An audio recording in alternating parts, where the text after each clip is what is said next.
Magandang araw sa inyong lahat at welcome sa aking channel. Trending na naman uli ang ginawang Christmas party ng It's Showtime. Ito ay dahil sa sexy lap dance si Jackie kay Darren na nangyari sa Christmas party ng nasabing noontime show kamakailan. Ikinaloka ng mga netizens ang nag-viral na video sa X.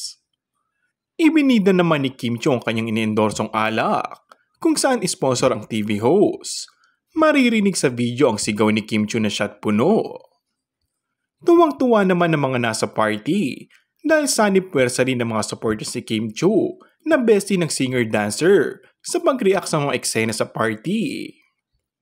Sa ituloy ng netizens ay mukhang nalasing si Kimi at may susundo na naman dito. Naniwala ang shippers ni na Kim Chiu at Paolo Avellino na sila na.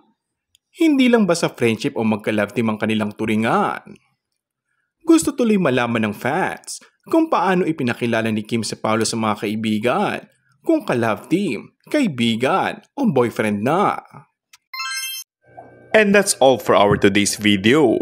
Kung bago ka lang sa aking channel ay mag-subscribe at pindutin na rin ang notification bell. Maraming salamat!